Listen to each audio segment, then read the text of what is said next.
Namaste everyone. Welcome to IQM. In this video, we will see the meaning of chapter 12.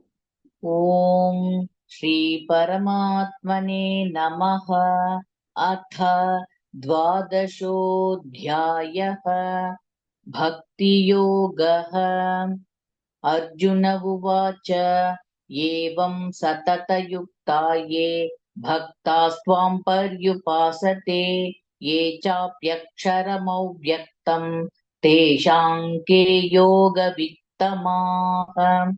Arjuna asked, who are considered more perfect?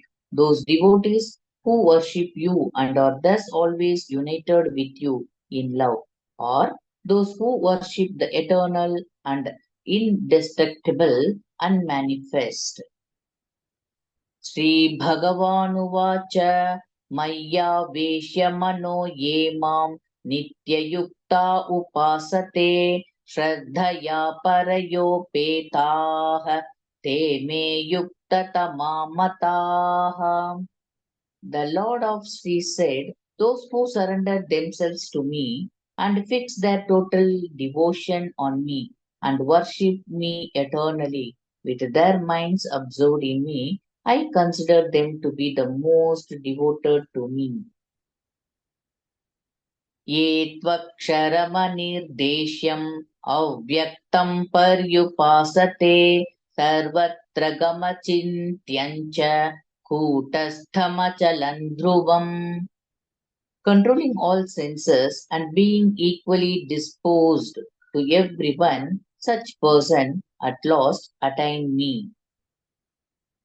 Sanniyam yendriya gramam sarvatra samabuddhayah te prapnuvanti mameva sarvabhutahite rataah.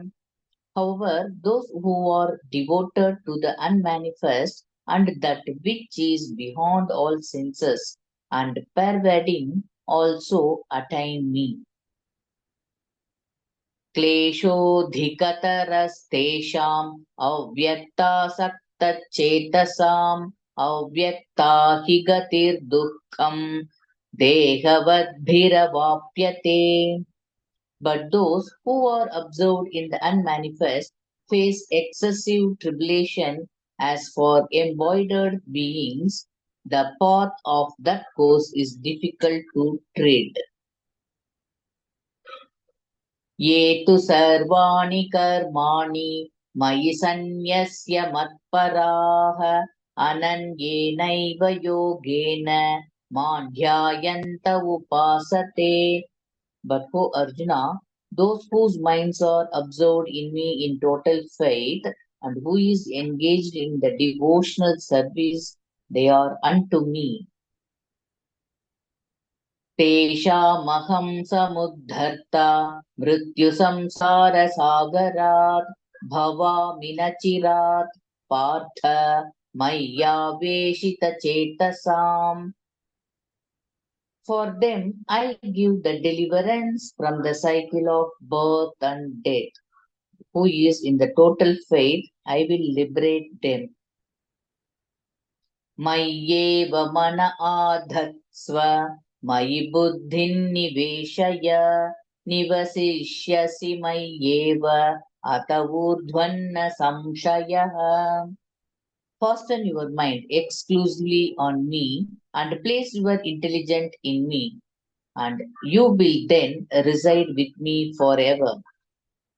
Atha chitvam samadhatum na shaknoshi mayi sthiram abhyasa yogena tataha mamichhaptum dhananjaya.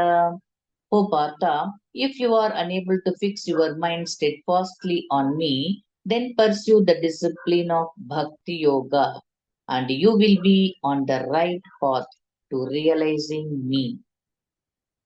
Abhyasephyasamarthosi matkarma paramo bhava madarthamapi karmani kurvan siddhimavapsyasi. If you are unable to practice this form of devotion, even then follow my words and work for me, for acting on my beliefs will give you perfections.